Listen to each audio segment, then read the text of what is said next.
Hello everyone, good morning. We were reading the first chapter of English literature, that is The Selfish Giant. So far we read that the giant was a very selfish. Children used to play in his garden. He has a very beautiful garden with lots of flowers and fruits, and birds used to sing in his garden.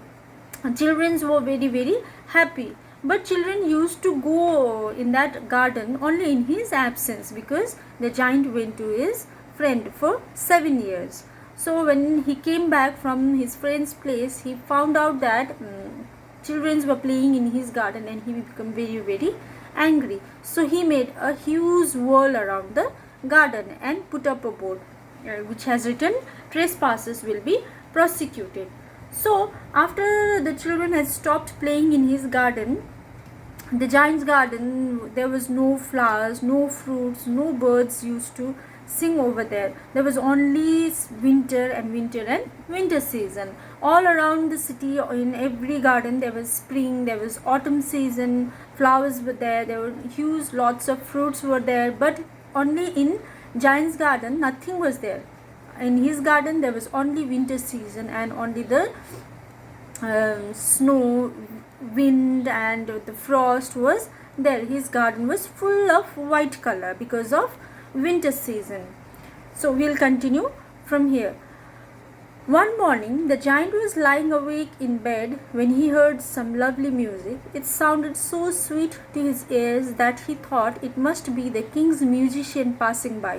It was really only a little linnet singing outside his window, but it was so long since he had heard a bird sing in his garden that it seemed to him to be the most beautiful music in the world. Then the hail stopped dancing over his head, and the north wind ceased roaring, and a delicious perfume came to him through the open casement. "I believe the spring has come at last," said the giant, and jumped out of bed and looked out. So when giant was sleeping, he was lying awake. He didn't have sleep at all. He was lying awake. He didn't had any sleep in his bed. So at that time he heard a very beautiful music. He thought that music comes from the king's musician passing by, and the storm, the hail has stopped dancing over his head. The wind has stopped, and a very beautiful delicious perfume came to him through his open window. He thought that the spring has at last came. He said that. Then the giant just jumped out of his bed and looked out. What did he see? He saw a most wonderful sight. Through a little hole in the wall, the children has crept in, and they were sitting in the branches of the tree. In every tree that he had could see, there was a little child, and the trees were so glad to have the children back again, and they had covered themselves with blossom and were waving their arm gently above the children's head. The birds were flying about and twittering with delight, and the flowers were looking up through the green grass and laughing. It was a lovely scene. Only in one corner it was still winter. It was the farthest corner of the garden, and in it was standing a little boy. He was so small that he could not reach up to the branches of the tree, and he was wandering all round it, crying bitterly. So when he saw outside of his window, he saw the most beautiful sight. In his garden, every children were there. They were playing in the garden. All the children, they just climb up the branches of the tree, and the trees were very happy at that time by seeing all the children, because children were playing in his garden. The whole garden becomes very happy, and there was beautiful flowers, there were beautiful trees, even the birds were flying, even they were singing a song. It was a very beautiful sight. But only in one corner there was still winter in that tree, because there was a very small boy who wasn't able to climb the tree. So for that, the garden, the tree, in that area where the boy could not climb up the tree, that area still have a winter season. The poor tree was still quite covered with frost and snow, and the north wind was blowing and roaring above it. "Climb up, little boy," said the tree, and it bent its branches down as low as it could, but the boy was too tiny. Because the boy wasn't able to climb up that tree, because that is the reason in that tree there was only winter. There was frost, there was hailstorm, there was wind, the strong wind over that tree, and the tree was he bent his branches down, and he said to the little boy, "Climb up, little boy, climb up." But the boy was too tiny, but the boy was very, very small. He cannot climb up the tree. And the giant's heart melted as he looked out. "How selfish I have been," he said. "Now I know why the spring would not come here. I will put that poor little boy on the top of the tree, and then I will knock down the wall, and my garden shall be the children's playground forever and ever." He was really very sorry for what he had done. So when he saw that the boy wasn't able to climb the tree, his heart melted. He was very, very sad. He thought that I was very, very selfish. I should allow the children to play in my garden, because children were not playing. This is the reason spring never came in my garden.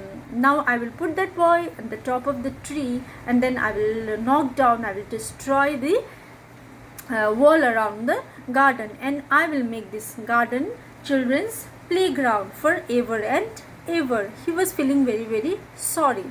So he crept downstairs and opened the front door quite softly and went out into the garden. But when the children saw him, they were so frightened that they all ran away, and the garden became winter again. Only the little boy did not run, for his eyes were so full of tears that he did not see the giants coming. And the giant stole up behind him and took him gently in his hand and put him up into the tree. So he went downstairs and quietly opened the door and went out to the garden. But when the children saw him, all the children were very, very frightened. All of them were afraid, and they just ran away from there. Again, in that garden, winter again came. Only the little boy, who wasn't able to climb the tree, he was full of tears, so he did not saw the giant coming. And when the giant came back, he just hold that boy gently in his hand and put him into the tree. And the tree broke at once into a blossom, and the bird came and sang on it. And the little boy stretched out his two arms and flung them around the giant's neck and kissed them. The little boy was very happy because the giant had put them on the tree. So when he was on that tree, in that particular area, where only winter was there initially, at that area there was full of fruits, flowers, and birds were singing over there, and that boy was very, very happy. He just he just opened his both the arms and around giant's neck and kissed him. And the other children, when they saw the giant was not wicked any longer, came running back, and with them came the spring. "It is your garden now, little children," said the giant, and he took a great axe and knocked down the wall. And when the people were going to market at 12 o'clock, they found the giant playing with the children in the most beautiful garden they had ever seen. So when other children saw that this giant was playing with that small children, the giant put that children on the tree, they all went that now giant is not a wicked giant, he is not selfish. So all the children came back to the garden and used to play over there. That garden became in that garden spring again came, and the flowers and everything was there initially, like the when the children used to play before the arrival of the giants in that garden. So giant just knocked down the wall, and the people who were going to market at 12 o'clock from that area, they saw that the giant was playing with the garden, and it was a very, very beautiful sight. All day long they played, and in the evening they came to giants to bid him goodbye. "But where is your little champion?" he said. "The boy I put into the tree." The giant loved him the best because he had kissed him. So the children they played all day long in that garden, and in the evening they came to giant to say goodbye. But the giant was asking about that little boy to whom he has put on the tree. We don't know, answered the children. He has gone away. The children replied that we don't know, he must have gone. You must tell him to be sure and come here tomorrow, said the giant. But the children said that they did not know where he lived and had never seen him before, and the giant felt very sad. So when the giant was asking about that boy, the children said that we do not know where he lived, we have never seen him. So the giant felt very, very bad. Every afternoon when school was over, the children came and played with the giant, but the little boy whom the giant loved was never seen again. The giant was very kind to all the children, yet he longed for his first little friend and often spoke to him. How I would like to see him, he used to say. So every afternoon when the school was over, children used to come in that place and play with the giant and in that garden. But the giant always used to miss that little boy. He was missing, and he was saying that how I would like to see him. He wanted to see that boy. Years went over and the giant grew very old and feeble. He could not play about anymore. So he sat in a huge armchair and watched the children at their games and admired his garden. I have many beautiful flowers, he said, but the children are the most beautiful flowers of all. So many years have passed and the giant becomes old now. He cannot play with the children anymore. So he sat in one of the big armchair and watched the children playing. He used to say that I have many beautiful flowers, but the most beautiful flowers are the children. One winter morning, he looked out of his window as he was dressing. He did not hate the winter now, for he knew that it was merely the spring asleep and that the flowers were resting.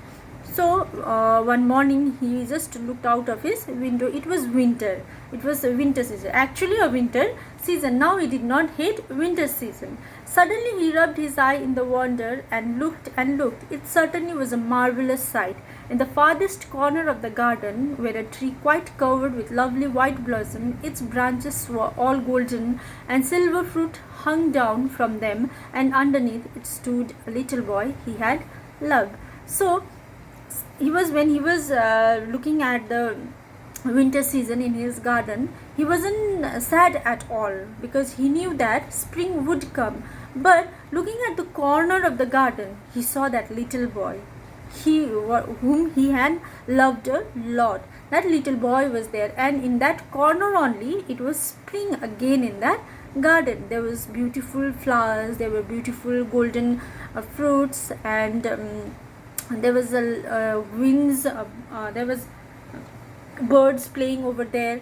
Downstairs ran the giant in great joy and out in the garden. He hastened across the grass and came near to the child, and when he came quite close, his face grew red with anger. He said, "Who had dared to wound thee?"